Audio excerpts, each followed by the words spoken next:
Hey everybody, welcome to another week of Enjoying Orange Slices with Jeff and Lord Bagg. This week we talk about the Old Bridge and Terrace. You'll have to tune in on YouTube to have a look at that. My favorite bridge, along with another one in Vancouver. And honorable mention, I didn't get in during the show, but it's the bridge tunnel from Richmond, Virginia to Cape Charles, which is beautiful part of the world that Ian's family knows well. So Ian's also going to be in comedy in Vancouver this week. Of course, I forgot the name of the club again, but how many years are in Vancouver? I don't know. But he's there 19th to the 21st. So without further ado, enjoy. Hello, Jeff. I'm in front of the old bridge, not the new bridge. I'm standing in front of the old bridge. I'm headed to Vancouver this week, but first I'm back in LA, in Long Beach. And where are you? Are you back in Las Vegas? Yes, I'm back in Vegas. And the old bridge, for people that don't know, should probably look us up. If you're listening to audio, go check us out on YouTube. And you'll be able to see the old bridge behind Lord Bagg, which is, I think, my favorite bridge in the world. That and the Lionsgate Bridge in Vancouver that connects North Vancouver and Stanley Park. I think that's great too. But anyways, yeah, I'm back in Las Vegas. We're hoping for a little less smoke and a little less heat this week. I think we might get one of those. Man, it is crazy hot in Canada right now. They are getting some crazy temperatures and places on fire. It just doesn't end, right? Now you're forcing me to look it up, so I gotta. Well, look it up. I'll tell the story that made me laugh this week, and I sent you a picture of it. Their town had this horrible fire, and this house burnt down in one of the fires because it's so hot up there. And all they said was he lost his Wayne Gretzky rookie card. That's what they were concerned about.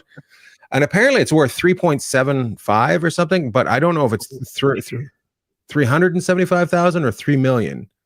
Well, we could probably look that up. Maybe I've looked and not been able to find it. I've looked at it and not been able to find it. But I'm just like, the guy had it in a fire safe that he got at Lowe's. I'm like, if I had $3.75 million, I would have it in more than just a fire safe from Lowe's. You got to be put it someplace safe.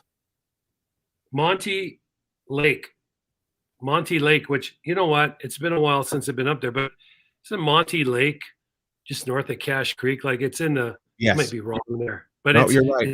It's the southern part of the Caribou. And I don't know why I want to say Monty Creek too, but anyways, Monty Lake. The guy, they're showing the guy walk through his house, which is just rubble. It's been burnt to the ground. And the headline is, he loses his Wayne Gretzky hockey card. So I kind of was like, well, I guess in a way that was as a double whammy, right? Because you lose 3.7.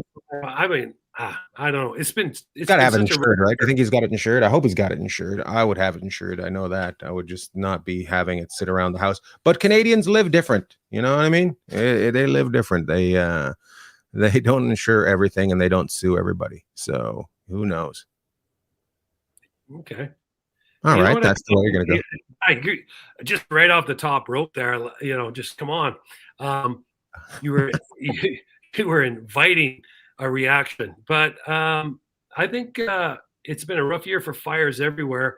And, everybody's on pins and needles all over the Western United States and Western Canada. And it would be nice if we got a little bit of rain and some cooler weather. And hopefully that's on its way. But it's a shame. Hopefully the guy hits a miracle and somehow is safe from Lowe's, protected the hockey card. But it doesn't sound like it did. I love that you're the nicest guy ever on this podcast. We've slowly become different people on this podcast. I know. You're trying to run this all the time. I don't know. Maybe we're going to run for office or something. You're give peace a chance way too much, and I'm elbows up. Well, it's the summertime. We're going to be worried more about going to the lake and golfing than we do about running someone through the glass in the corner. But I love that. I love when you turn into a hippie. It makes me laugh. It makes me. you know what makes me laugh is the first 30 seconds of the show, and you're like, "Hey Jeff, how you doing? Hey everybody, by the way, I'm in Vancouver this week." Letting people know. I'm in Vancouver, and I got the old bridge behind me because I'm going to go see Mom and Dad in Terrace. I'm assuming Gonna go see Robin and Gary, right? Yeah, I talked to Robin and Gary today, and I drove them nuts. And I'm sure they're going, well, we can let this pandemic extend a little bit. We don't need them up here.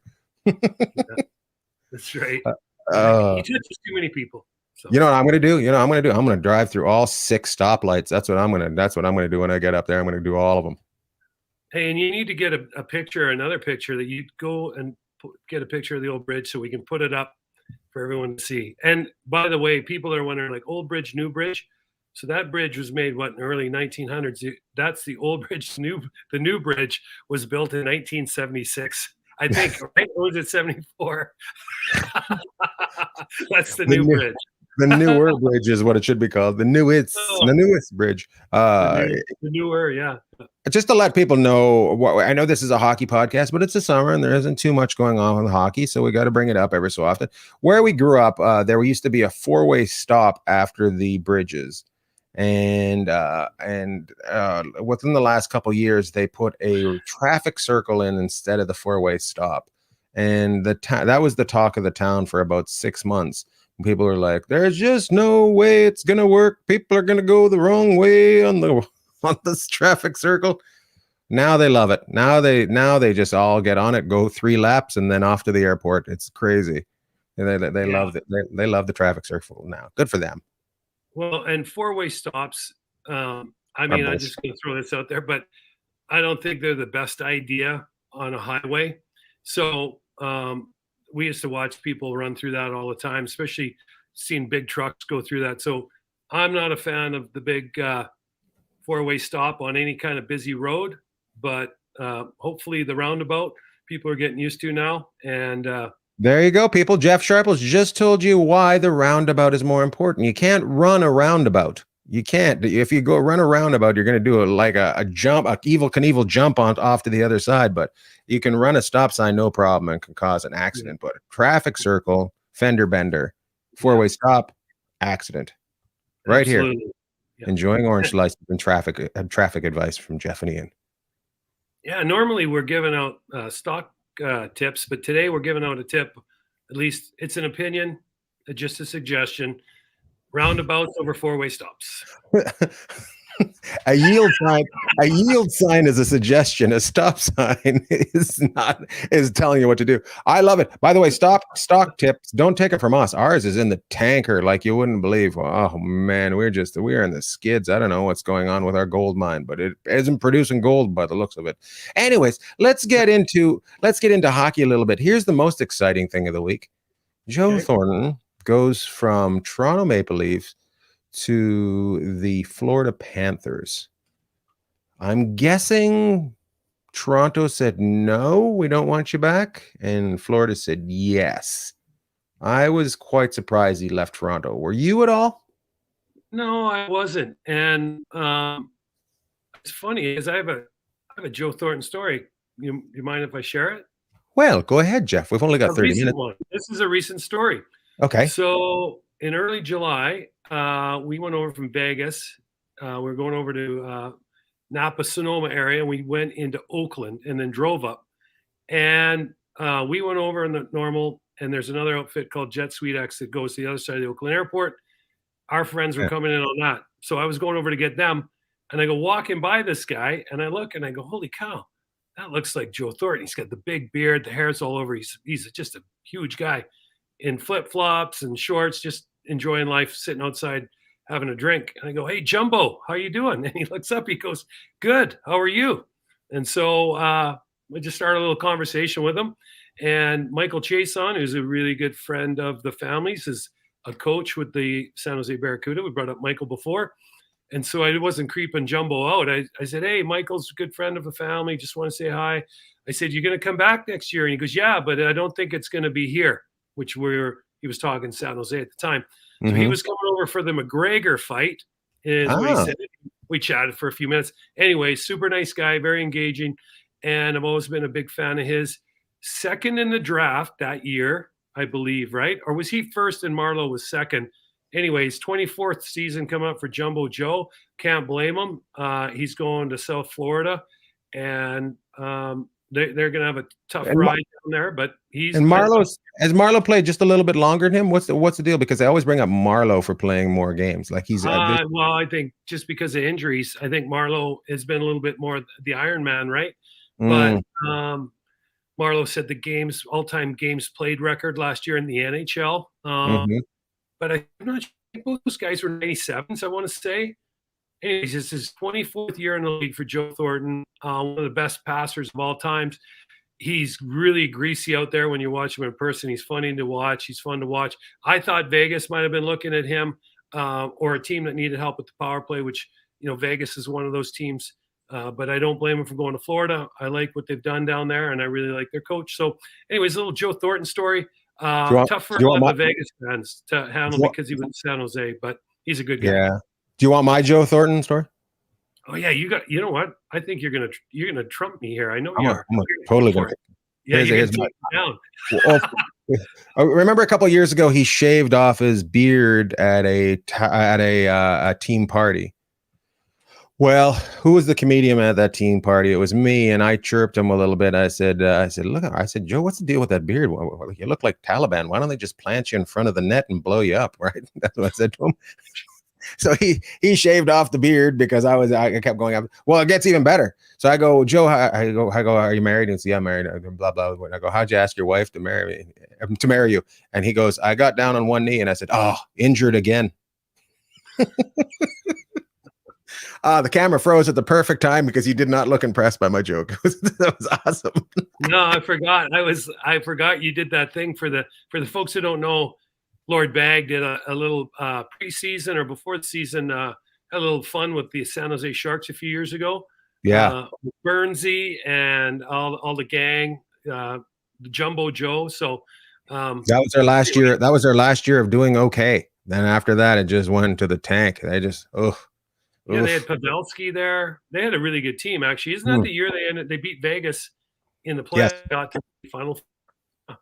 Yeah, they beat Vegas in the playoffs, and then it all fell apart. Your internet's struggling a little bit today, Jeff. Mine was last week, but yours is this week a little bit. I'm going to be honest. Really? Yeah, hang on a second. You know why? Why? I'm going to go like this.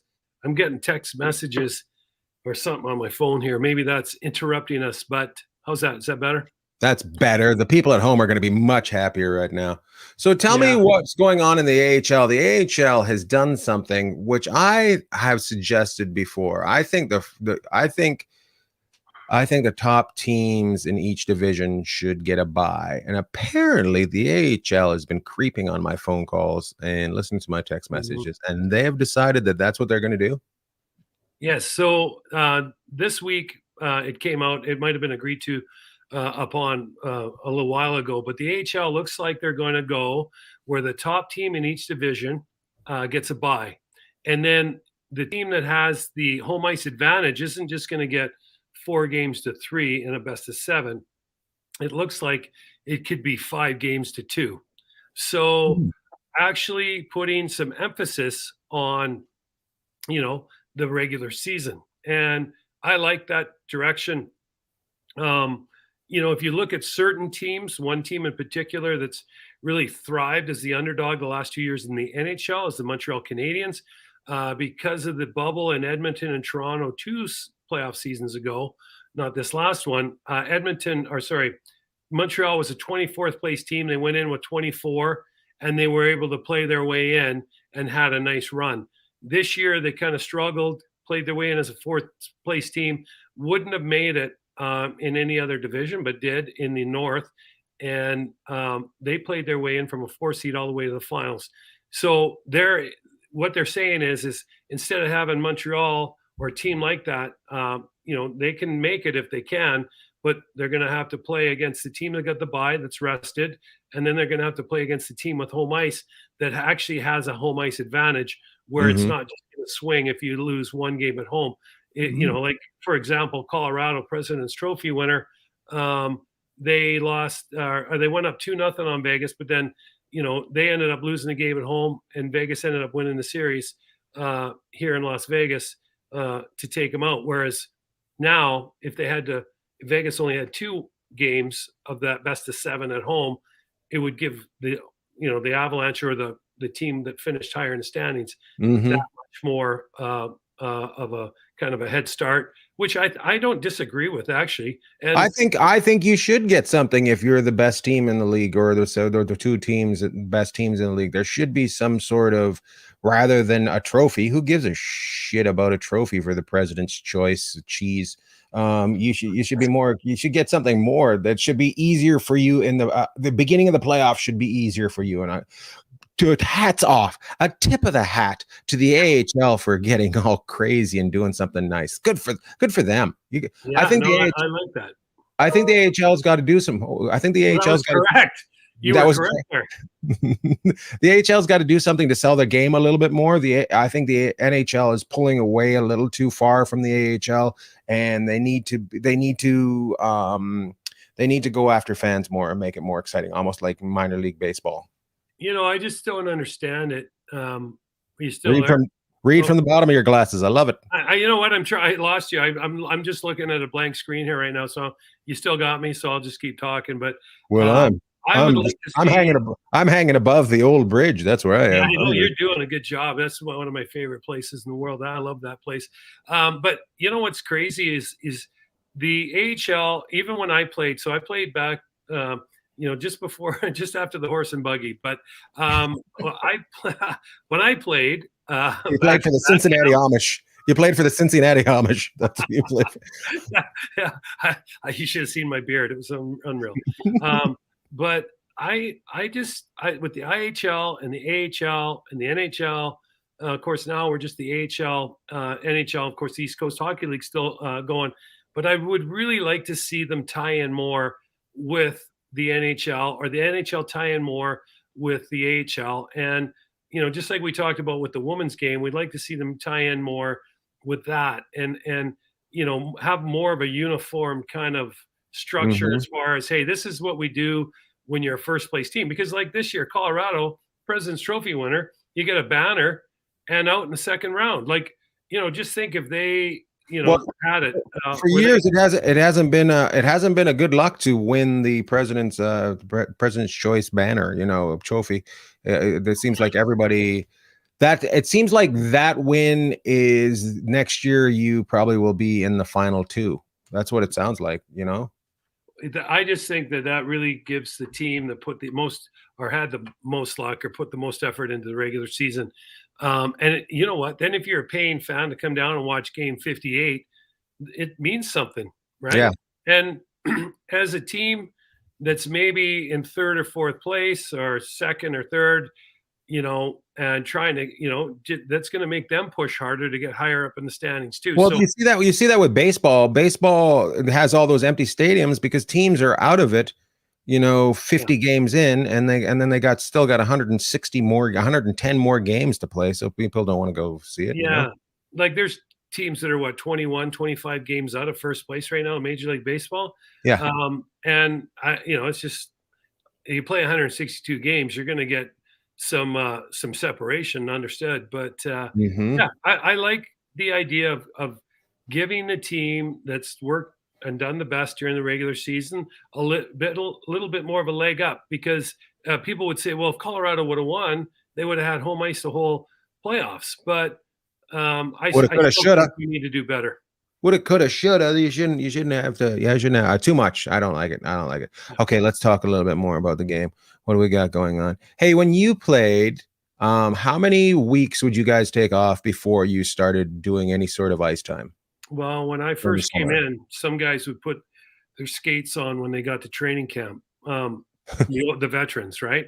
Right. The young guys like us, we try and find ice. But the training regiments are so much different now. Like you'd maybe go for a 3-mile run, do a bunch of bench press, and maybe some squats and deadlifts and call it good.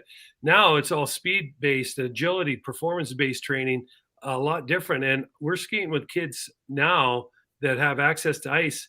Every major city and most cities have have some kind of ice available in the summer. And so what I'm seeing here, what the kids I'm working with in Vegas is, you're seeing kids that maybe a few people have taken a week or two, maybe 3 weeks off, but a lot of them are back on the ice now, training off the ice, and they're working on little parts of their game, like releasing the puck quicker, getting quick out of turns, getting the puck when they're going backwards, transitioning to forward, shooting it, whatever it is, or shooting it off as they're going backwards or picking up the puck. So trying to increase speed, whether it's with their feet or with their hands, and muscle memory. And so, like some of the kids we're working with, I'll give you an example. They'll work out, say 8 to 9:30, 10 o'clock, whatever that time frame is, and then they're on the ice with us at 11:30 to 12:30. You'll do half an hour with us on one end and half an hour with a power skater that, and one of the power skaters we work with down here used to be a junior world champion figure skater. So I guess what I'm getting at is the ability and the resources out there comparatively to what it used to be, where you'd put your skates on a week or two before camp and go skate around, is a lot different. And so, and the NHL teams are a lot more involved, I think, now, with providing facilities and opportunity for their players, especially if they're in the city of the team, to work out.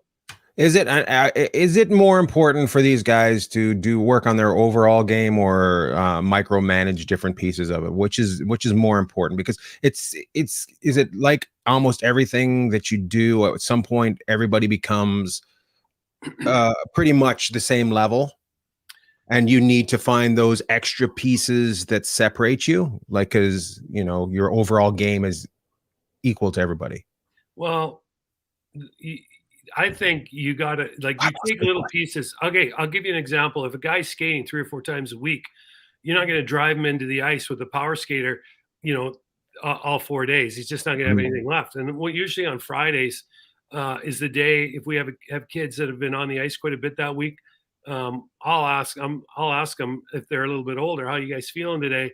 And we'll tailor what we're doing to where they're at. And that might mean a lot more stationary in the slot, get a puck, release, backhand to forehand, release, forehand, and pucks coming from both corners, or just, some quick agility stuff where it's a burst and they're out. And so, we can get something out of it. And it's a good question. I think of, I don't know why Nathan McKinnon comes into my head on this, but let's just use him. He's one of the greatest skaters in the world. Okay. And he's quicker out of the turn than pretty much anyone, maybe other than McDavid might be the only other comparable.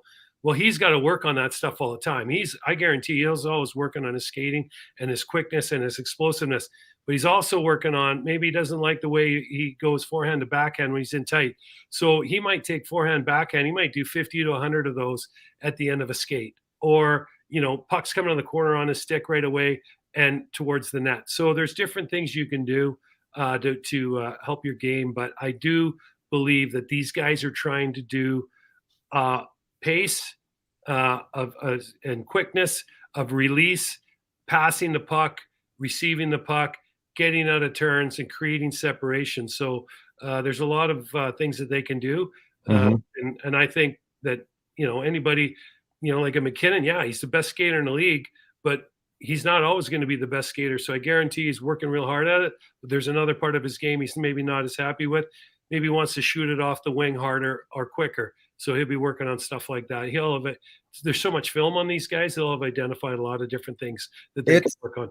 It's insane how quick if you don't keep working on it, you can put yourself out of, like, all I'm thinking about as you say this, I'm supposed to go to that thing in St. Louis, that fantasy camp, and they want me to play. I'm like, well, last time I skated was with you. Yeah, do I have to bring your skates to St. Louis for you, or what? No, I'm gonna pick up a pair from Dana. I'm gonna get some even better ones. But at the same time, I'm like, I don't know if I should even play, because it's just the hand-eye coordination. I could get myself hurt out there. But at the same time, I'm probably gonna play and get myself hurt. Well, just remember, it's not like riding a mountain bike. So I don't even think you've never told that story, but No, that might not be for today. But it's we'll save that one for next week when we're looking for time. well, when you're down at the bottom of the old bridge, and I ask you how you got there, and you'll be able to tell me it was on your mountain bike. But you if you're active, and one thing that we don't do as we get older, or at least not a lot of us, is we don't stretch as much as we used to. And some people I stretch more now. Okay, you do, but you know what? And I know you work out, but if you're working out and you're stretching, then you go out and play in a game like that, you should be okay. And you just Right. got to make sure it's like taking the last run down the ski hill at the end of the day. If Right. you're going to do it, it's got to be all mental. Like you got to think it through. You got to be right. You got to be. You got to be into it. You can't be already in the lodge at the bottom, halfway through down the belt. Yeah. Think about what kind of beer you're going to have. So yeah, I'm thinking about that already. Our what is it? An Irish coffee or yes, yeah, something good like Irish that. coffee. What's it with whipped cream and stuff? Isn't Irish car bomb? Isn't that what it? Isn't that a drink too? You know what that is? You drop a shot in there, don't you? Yeah, you drop a shot of Jameson's in there. Oh, that's nice. Yeah. Okay. Well, anyways, we don't go too far off the mountain bike here, but we don't want to sell booze for anybody else until we come out with our own, just like some other. Yeah, no. Hey, I want to mention this is kind of cool. QMJHL's Gatineau Olympique invite a female goalie, Eve Gascon, to the training camp this year. So another glass ceiling broken, and that's pretty cool. She's 18. I think she's 18 years old, and she'll be going to camp there. Good for her. Mm-hmm. And good for the Gatineau Olympique inviting her out. Not, I hate when we can only invite so many people. Just do it. Yeah, just what? It's good.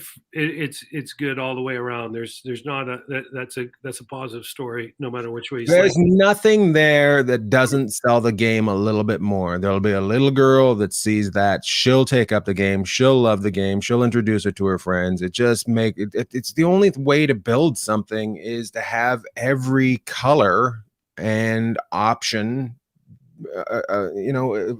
associated. That's the only way. That's it. If it's all the same, there's nothing worse than watching a movie and you can't figure out who the characters are because they all look exactly the same. I hate that. Anyways, back to you.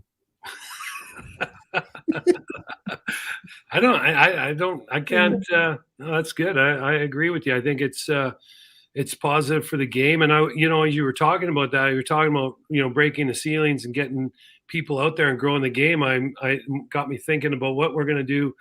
The Olympics in Beijing are less than 6 months away, and the NHLPA has already recommended that all players, NHL players, do not play in any of the pre-tournament games. And so I'm just kind of wondering what's going to happen there. Why were they recommending that? Do you know? There's one of the things I think with the insurance is one thing, and then told you. If the other thing that's a sticking point that I'm understanding right now is why they haven't gone 100% in is because the NHL and the International Olympic Committee are, there's some issue about insurance. Obviously, the NHLPA and National Hockey League's Players Association's involved.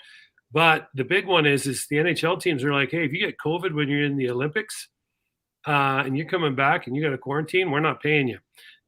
So we'll see where that goes. We got 3 years. We got 3 years out to the Olympics, though. Come on, we got. No, we're playing. What are you talking about? The Winter Olympics are in Beijing. When? In February.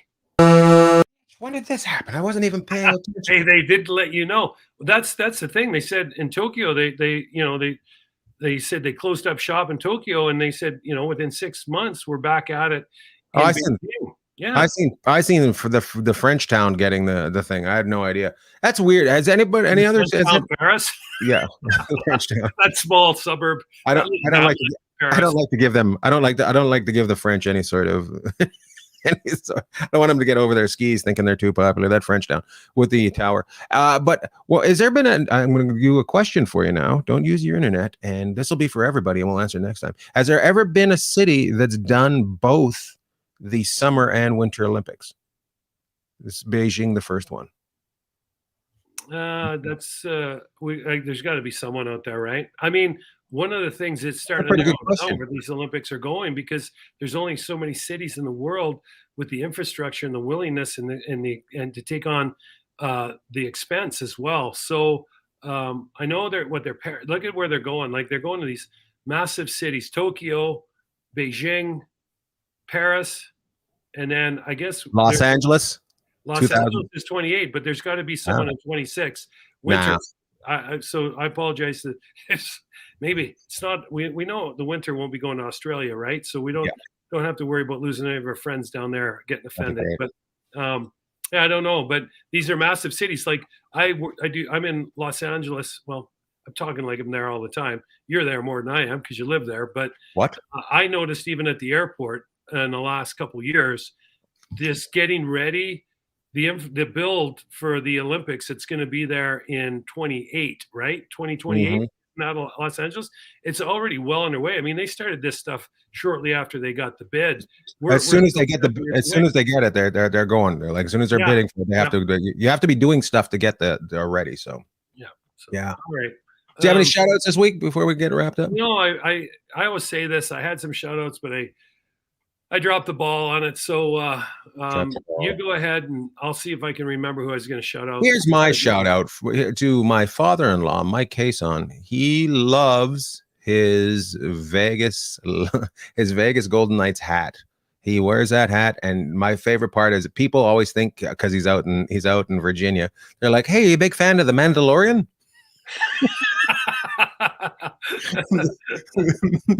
I hope you got a picture of Mike you can put up there. I should get one. I'll see if I can find one. But good. But cheers to him. Shout out. Thanks for taking care of us this week out in Virginia. Always good to us. And also my mother-in-law, Lisa Cason, for making my eyes go like this. But Mandalorian, they're both into The Mandalorian. Oh man, I guess my only shout out is to my two nieces who made the big trek down from Canada down to Vegas. Hadn't traveled on their own before, so that's a big shout out. Love to see that independence, and they made it no problem. They handled it in flying colors. So a little shout out to my two nieces that are here visiting us right now. And I guess I won't talk to you before you get up north, so make sure you have some Tim Hortons for me up there, and love to all. I'll admit it, loved all. Well, I hope you had a good time. That was awesome. Jeff mentioned at the beginning of the show that Richmond, Virginia to Cape Charles. It's actually Virginia Beach to Cape Charles is where the bridge tunnel goes. He's just looking out the window, had no clue. He's been underneath the bridge and everything, and still doesn't know where it is. I'm at the House of Comedy in Vancouver. Oh my God, can you believe as a pilot? Anyways, see you next week. Everybody, take care. Goodbye.